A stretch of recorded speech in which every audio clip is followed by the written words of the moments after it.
آ رہا ہے. تو میں سمجھتا ہوں کہ ہم سب کو جو ہے وہ بہت بہتر طریقے سے چیئرمین بلاول بھٹو زرداری صاحب جو ہمارے فارن منسٹر اس ملک کے، ان کے لیے ہم دعا گو ہیں، اور ہم کہتے ہیں کہ جی یہی ہے کہ آپ اپنے ملک کی سفارتکاری، اپنے ملک کا کیس آپ پوری دنیا میں کس طرح آپ پیش کرتے ہیں.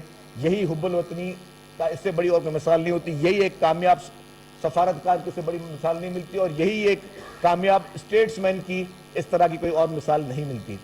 انفارچونیٹلی اس وقت ملک میں کچھ پروپیگنڈا مشینز ہیں، کچھ ایسے لوگ ہیں جو ملک کے خلاف مسلسل سازشوں میں دن و رات مصروف ہیں. آپ دیکھ رہے ہیں کہ پی ٹی آئی کے لیڈر کی جانب سے جس طرح کی باتیں کی جا رہی ہیں، جس طرح کی زبانیں استعمال کی جا رہی ہیں، اور جس طرح کی ان کی گھناؤنی سازشیں دن بدن ایکسپوز ہو رہی ہیں، اس کی بھی مثال پاکستان میں آج تک، پاکستان کی 75 سال کی تاریخ میں یہ مثال آج تک نہیں ملتی کہ کسی وزیر اعظم نے، یہ بات صحیح ہے کہ وہ سلیکٹڈ وزیر اعظم تھا، لیکن کسی وزیر اعظم نے اتنی گھنونی سازش کی اس ملک کے خلاف، اپنے ملک کے خلاف، اپنے پاور جانے کے بعد اتنی گھنونی حرکت کی ہو.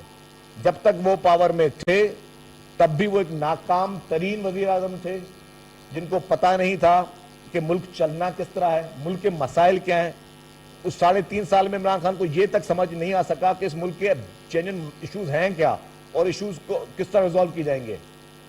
کیونکہ وہ اقتدار میں آیا، جعلی طریقے سے آیا، اور وہ پھر اقتدار سنبھالنے کے بعد بھی ایک انوکھا لاڈلا بن کے بیٹھا رہا، اور اس نے یہ نہیں دیکھا کہ ملک کو کس طرف لے کے جا رہا ہے.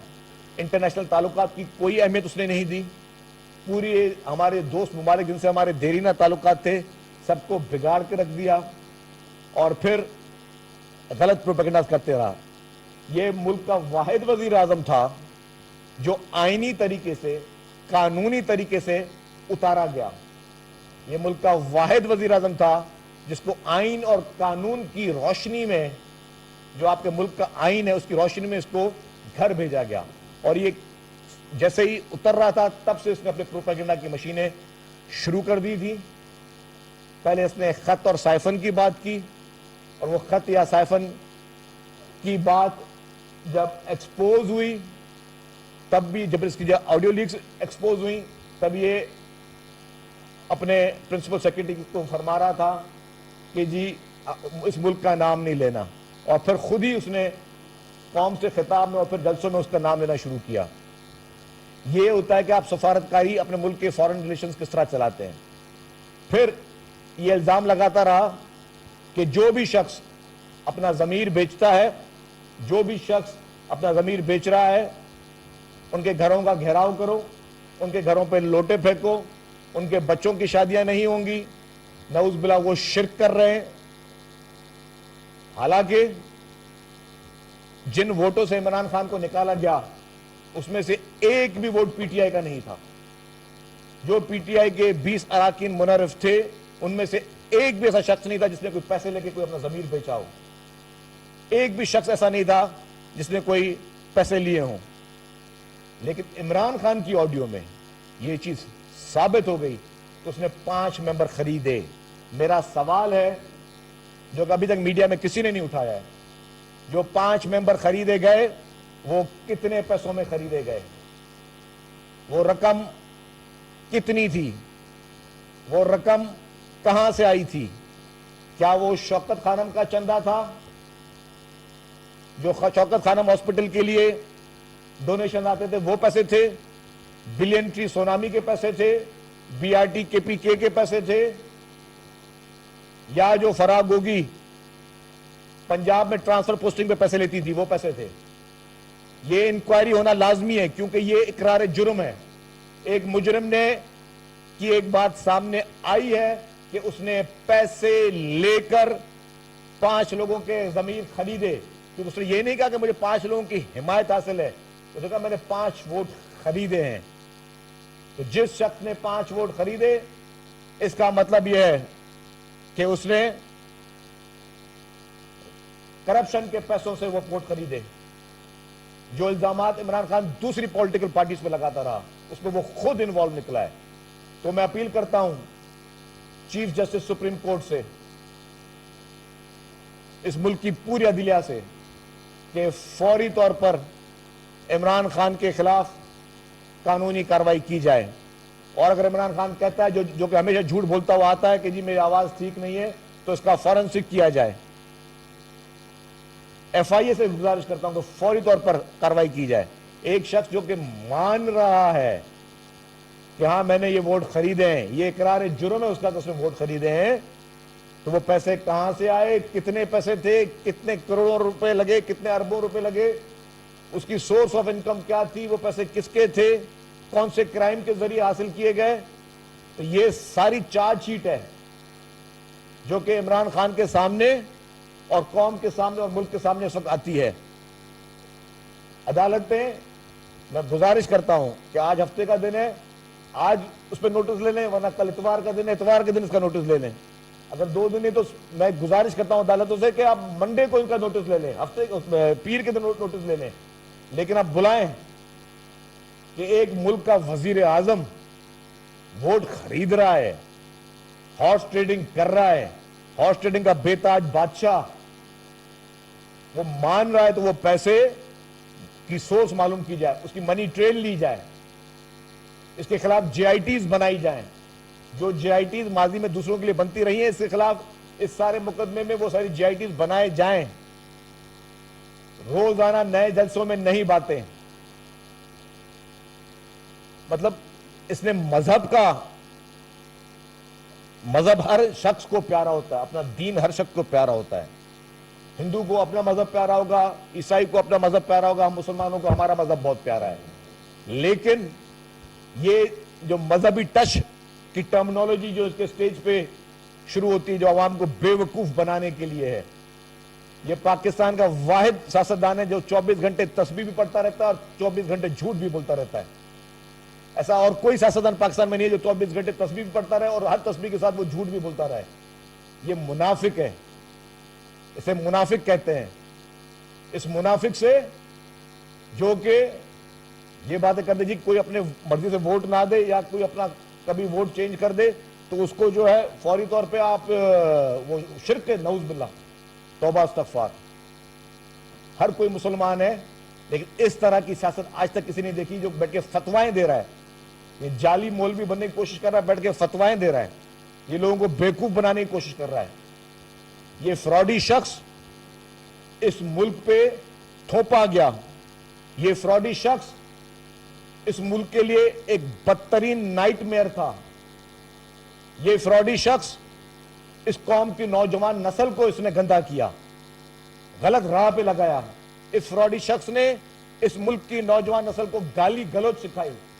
اس فراڈی شخص نے اس ملک کے نوجوان نسل کو یہ سکھایا کہ چھوٹے بڑے کی تمیز نہیں کرنا. اس فراڈی شخص نے اس ملک کی ماؤں بہنوں کو سڑکوں پہ لا کے یہ سکھایا کہ کس طرح بدتمیزی کی جاتی ہے. اس فراڈی شخص نے پوری دنیا میں جو پاکستانی مسلمان ہیں ان کو اس غلط راہ پہ لگایا جس کی وجہ سے سعودی عرب میں 10 پاکستانی معصوم پاکستانی انہوں نے مسجد نبی میں جو حرکت کی، بہت اس کی میں مذمت کرتا ہوں، کوئی مسلمان نہیں کر سکتا، لیکن ان کا جو ذہن بھرنے والا شخص تھا وہ یہ فراڈی شخص تھا. اور اس کی وجہ سے وہ 10 پاکستانی 10 سال کی جو ہے وہ قید میں سعودی عرب میں بیٹھے ہیں. اس فراڈی شخص کی وجہ سے ان کے بچے سے فاقے کاٹ رہے ہوں گے. ظاہر ہے کوئی رئیس نہیں گئے ہوں گے وہ لوگ وہاں پہ جو اپنا کاروبار کرنے ہوں گے، وہ مزدوری کرنے گئے ہوں گے جو اس جاہل فراڈی شخص کی جہالت میں آ گئے. اس نے اس فراڈی شخص نے لوگوں کی زندگیاں تباہ کر دی. اس فراڈی شخص نے نوجوان نسل کو غلط جگہوں پہ لگا دیا. اور آپ بیٹھ کے کیا باتیں کرتا ہے فراڈی شخص کہ میں جیل بھرو تحریک شروع کروں گا. کل یہ بولا نا تو جیل بھرو تحریک شروع کروں گا. تو بسم اللہ، میں کہتا ہوں نوجوانوں کو چھوڑ دو، معصوم بچوں کو چھوڑ دو، تم خود آ جاؤ جیل میں، باقی بھرتی ہو جاؤ. اگر تمہیں پنجاب کی جیلوں سے ڈر لگتا ہے تو سندھ کی جیل میں تمہیں میں ویلکم کرتا ہوں، آ جاؤ، تمہیں کچھ نہیں کہا جائے گا. اور میں وعدہ کرتا ہوں ہم چھپکلیاں بھی نہیں چھوڑیں گے، جس میں تمہاری کتاب میں لکھا ہے تم چھپکلیوں سے ڈرتے ہو، ہم چھپکلیوں کا بھی علاج کر دیں گے. بس تمہیں وہ پاؤڈر شاؤڈر نہیں ملے گا وہاں پہ، باقی تمہیں جو کچھ کرنا ہے تمہیں جیل میں ہر سہولت ملے گی، تمہیں ایک اچھی ٹریٹمنٹ ملے گی. لیکن اس فراڈی شخص نے اس ملک کے نظام کو خراب کر دیا ہے، اس ملک کی سیاست کو خراب کر دیا ہے. مطلب سب نے چیزیں بھگتی ہیں، سب نے سختی بھگتی ہیں. کسی نے کبھی اپنے ملک کے اداروں پہ کبھی اس طرح کی گھناؤنی مہمیں نہیں چلائی ہیں. اختلافات آپ کے کبھی بھی کس سے ہو سکتے ہیں، لیکن آپ کو اس شخص سے اختلاف کا مقصد یہ نہیں ہے کہ آپ پورے اداروں کو ملائن کریں، ان اداروں کے سربراہوں کو ملائن کریں جنہوں نے اپنی پوری زندگی ان اداروں کو دی ہے. آپ ان کے خلاف گھناؤنی اور گھٹیا سازشیں کریں. یہ ڈوب مرنے کا مقام ہے. آپ اپنے نوجوان نسل کو کیا سکھا رہے ہیں؟ اور آپ پہلے ڈس اون کرتے رہے. آپ شہباز گل کے بیان کو ڈس اون کرتے رہے، پھر آپ نے اسی بیان کی پہ آخر تک چلتے رہے. جب پھر ایف آئی اے نے پنجاب پولیس کی مرضی سے، ان کی مدد سے جو لوگ گرفتار کیے، پھر آپ نے پنجاب میں جا کے چیف منسٹر ہاؤس میں بیٹھ گئے. پولیس پہ آپ نے غصہ نکالا کہ آپ نے کیوں لوگ گرفتار کیے. جن لوگوں نے، جو ہمارے شہدا تھے، ہمارے فوجی شہدا تھے، جو سیلاب کے متاثرین کے لیے نکلے ہوئے تھے، جب ان کی شہادت ہوئی، ہیلی کاپٹر والا واقعہ، آپ نے اس پہ بھی گھناؤنی گھٹیا سیاست کرتے ہوئے آپ کو شرم نہیں آئی. آپ نے سوشل میڈیا پہ اس کے خلاف بھی مہم چلائی. اور جب ان مہم چلانے والوں کو ایف آئی اے نے گرفتار کیا تو اس کا سب سے بڑا سپورٹر کون آیا؟ وہی فراڈی عمران خان آیا. وہی بیٹھ کر جو ہے وہاں پہ لیکچر دے رہا تھا. وہی بیٹھ کر وہاں پہ لوگوں کو بولا تھا ان کو کیوں گرفتار کیا جا رہا ہے، پنجاب پولیس ایف آئی اے کے ساتھ معاونت کیوں کر رہی ہے. اس شخص کا ذہن اوپن ہو چکا ہے، اس کا عیاں ہو چکا ہے. ابھی بھی کہتا ہے کہ میرے پاس کچھ ایسے چیزیں ہیں جو میں ابھی بتا نہیں سکتا. تو یہ اور کیا کیا گھناؤنی سازش اس ملک کے خلاف کرے گا. یہ فراڈی شخص اس ملک کے لیے ناسور بن چکا ہے. یہ سیاستدان کہہ ہی نہیں سکتے. ایسی سیاست ہوتی ہی نہیں ہے اس ملک میں. سب کا احترام ہوتا ہے. الیکشن کمیشن کو متنازع بنایا اس فراڈی شخص نے. اس فراڈی شخص نے ججز کو دھمکیاں دی، خاتون ججز کو دھمکیاں دی. اور پھر اس فراڈی شخص جو اپنے آپ کو بہادر کہتا ہے، میں کہتا ہوں نوجوانوں کو برائے مہربانی اس کے جھانسے میں نہ آئے. یہ سب سے بڑا ڈرپوک شخص ہے. یہ وہ شخص ہے جو کہتا ہے کہ جی میں، اگر مجھے جلسے جلوسوں میں نکالنے پڑے، قربانیاں دینا پڑی تو میں نوجوان نسل کی دوں، پارٹی ورکروں کی دوں. اگر اس میں اتنی واقعی اس کو تحریک چلانے کا شوق ہے تو بلائے اپنے بیٹوں کو، بلائے اپنے تینوں بچوں کو، ان سے لیڈ کروائے. تینوں بچوں کو بلائے اور بولے یہ جلوس کو لیڈ کریں گے، اور عمران خان لیڈ کرے. اگر ڈنڈے کھانے ہیں، اگر لڑائی ہونی ہے تو عمران خان اور اس کے 3 بچے آگے آئے، اس کی خاتون اول آگے آئے، وہ تحریکیں چلائے. پاکستان پیپلز پارٹی نے تحریکیں چلائی تو پاکستان پیپلز پارٹی کی لیڈرشپ نے ہمیشہ اس کو لیڈ کیا ہے. اور وہی وجہ ہے پیپلز پارٹی کی پوری لیڈرشپ اس ملک میں جمہوریت کے لیے، آئین کے لیے اپنے جان کے نذرانے دے دی اس لیڈرشپ نے. اس کی طرح ڈرپوک نہیں کہ بچے جو ہے لندن بیٹھے ہوئے، کوئی اسرائیل بیٹھا ہوا ہے اور خود آ کے جو ہے اپنے بچوں کو وہاں سیف جگہوں پہ بٹھا کے بیٹھا اور قوم کے بچوں کو بولتا ہے جا کے آنسو گیسوں کے سامنے آؤ اور شیلنگ کے سامنے آؤ، ڈنڈوں کے سامنے آؤ. اس فراڈی شخص میں اتنی اخلاق کی ضرورت ہے. بلائے اپنے تینوں بچوں کو، بلائے اپنے پورے خاندان کو، بلائے اپنی بہنوں کو کہ اور خود بھی سامنے آئے کہ میں لیڈ کروں گا جلوسوں کو. اگر پہلا ڈنڈا لگے گا تو مجھے لگے گا یا میرے بچوں کو لگے گا، باقی بعد میں قوم کے بچوں کو لگے گا. قوم کو گمراہ کرنا بند کر دے، عوام کے ساتھ مزید کھیلنا بند کرو. کہتا ہے یہ کھیل ہے، میں اس پہ اور کھیلوں گا. یہ بھی کھیل ہے، وہ بھی کھیل ہے. یہ ملک کھیل نہیں ہے. یہ ملک کسی کو مفت میں نہیں ملا ہے. اس ملک کی آزادی کے لیے ہمارے بزرگوں نے اپنے جانوں کے نذرانے دیے ہیں. یہ قربانیوں کے بعد ملک ملا ہے. یہ انگریزوں سے لڑائی کے بعد ہی ملک حاصل ہوا ہے. یہ اس طرح ملک حاصل نہیں ہوا ہے کہ اس جیسے بیوقوف ایک فراڈی شخص کے حوالے کر دیا جائے گا جو پورے ملک کا ستیہ ناش کر دے، جو ملک کے کلچر کو اس نے تباہ کر دیا، ملک کے نارمز کو اس نے تباہ کر دیا. اب یہ فراڈی شخص اس ملک کا قائد بنے گا؟ فارن ریلیشنز کو اس نے تباہ کیا، اکنامی کو اس نے تباہ کیا. کون سی چیز کو اس نے چھوڑا ہے؟ ایسے شخص کو مزید سیاست کرنے دینا میں سمجھتا ہوں اس ملک کے ساتھ جو مخلص آدمی ہوگا وہ یہ حرکت نہیں کر سکتا. اس شخص کا مکمل طور پر، قانونی طور پر، آئینی طور پر مکمل طور پر احتساب ہونا چاہیے. اس شخص کا قانون کے دائرے میں رہ کے، آئین کے دائرے میں رہ کے جو چیزیں، قوانین مختلف پارٹیوں کے لیے استعمال ہوئے، وہ قوانین قانون اس کے خلاف استعمال ہونے چاہیے تاکہ یہ چیز عیاں ہو کہ یہ شخص جو سلوک باقی پولیٹیکل پارٹیز کے ساتھ ہوتا رہا ہے وہی سلوک اس کے ساتھ ہو، تاکہ یہ بات عیاں ہو کہ یہ شخص لاڈلا نہیں ہے. آج بھی اس شخص کے ساتھ لاڈلے والا سلوک ہونا بند ہونا چاہیے. کوئی آسمان سے اتر کے یہ شخص نہیں آیا ہے. کوئی اشرف المخلوق اس ملک میں یہ واحد نہیں ہے جس کی وجہ سے اس کے لیے الگ قوانین ہوں گے اور باقیوں کے لیے الگ قوانین ہوں گے. جو ٹریٹمنٹ باقی پولیٹیکل لیڈرشپ کے ساتھ ہوئی ہے، میں کہتا ہوں آج بھی بولتا ہوں قانون کے دائرے میں رہ کر، آئین کے دائرے میں رہ کر اس کو ایک ایک اس کے قصور کی سزا دی جائے. جو اس نے اس ملک کے ساتھ حشر کیا ہے، جو اس نے کرپشن کے ریکارڈ توڑے ہیں، جس طرح سے اپنے گھر والوں کو NRO دیے، اپنے لوگوں کو بھگا کے باہر بیٹھا ہوا جو اس کے فرنٹ مین تھے، سب کے ساتھ اسی قانون اور آئین کے تحت احتساب ہونا چاہیے. ایک ملک میں ایک نظام ہونا چاہیے، ایک ملک میں دو نظام نہیں ہونے چاہیے. یہ تھی میری چند گزارشات جو میں نے کہا کہ میں میڈیا کے دوستوں کے ساتھ.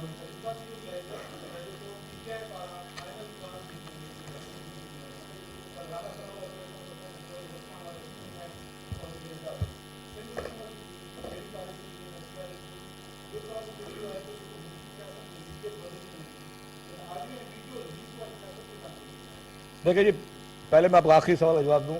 کوئی بھی لیکس چاہے آڈیو ہو ویڈیو ہو اس کو پیپلز پارٹی اپریشیٹ نہیں کرتی. یہ پارٹی کی میں آپ کو پالیسی بتا رہا ہوں. پیپلز پارٹی اس چیز کو اچھا عمل نہیں سمجھتی کہ کوئی بھی آڈیو یا ویڈیو لیکس ہوں. ٹھیک ہے، ہر انسان کی اپنی پرائیویسی ہوتی ہے، لیکن جو چیز آپ کے ملک کی سالمیت کے لیے اٹیک کرتی ہے، جو ایسی چیزیں ہیں جو کہ کیونکہ یہ اس کو عمران خان کوئی پرسنل چیز نہیں ہے کوئی اس پر اعتراض کرے، جو اخلاقی بات کرے. یہ اس نے وہ چیزیں جو اس نے ملک کی سالمیت پہ سودے کی ہیں. اس لیگ سے کیا کیا ایکسپوز ہوا؟ اس لیگ سے پہلے تو یہ عمران فراڈیا ایکسپوز ہوا. اس لیگ کے بعد کیا ایکسپوز ہوا؟ اس لیگ کے بعد یہ ایکسپوز ہوا کہ عمران نے پوری پاکستان کو یہ پیغام دیا کہ ہم امریکہ کے غلام نہیں ہیں. لیکن اس آڈیو میں آیا کہ وہ پہلے اس ملک کا نام نہیں لینا چاہتا تھا. اس کو خود پتا تھا کہ یہ لیٹر نہیں ہے، یہ سائفر ہے. اس طرح کی گفتگو کوئی پہ کسی بھی ملک کے کسی بھی ایمبیسی میں کسی جگہ پہ 100 قسم کی ڈسکشن ہوتی ہیں. وہ کبھی بھی ملکوں کی پالیسیز یا اس طرح کی چیزیں نہیں ہوتی ہیں. اس کی لیگ سے یہ بھی ثابت ہوا کہ یہ پاکستان کے لیے یا پاکستانی گورنمنٹ کے لیے یا پاکستانی کسی ادارے کے کوئی دھمکی نہیں تھی. یہ صرف ایک گفتگو اگر ہے یا نہیں ہے. میں تو کہتا ہوں سائفر بھی غلط ہے. اگر عمران خان نے اس کو شروع کیا جس کو آج اس کے نہ سر ملتا نہ پیر ملتا کہ یہ تھا یا نہیں تھا کہاں ہے، تو اس کی موجودگی بھی ایک کوشچن مارک ہے. اور پھر انہی لوگوں کے ساتھ اس نے لابنگ کے لیے اس نے پیسے خرچ کیے عمران خان نے کہ اس ملک کے ساتھ لابنگ کی جائے. انہی لوگوں کو اس نے ریڈ کارپٹ خیبر پختونخوا کی حکومت نے بیٹھ کے دیے. تو یہ ساری چیزیں جو آپ کا دوسرا سوال تھا فائنل کال والی دھمکی، میں سمجھتا ہوں کہ اب دھمکی دینے کا وقت ختم ہو گیا عمران خان کا. اب وہ اپنی خیر منائے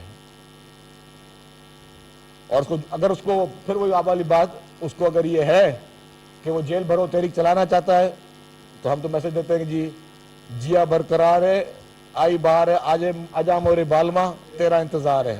جیلیں کھلی ہوئی ہیں، آجا بالما تیرا انتظار ہے.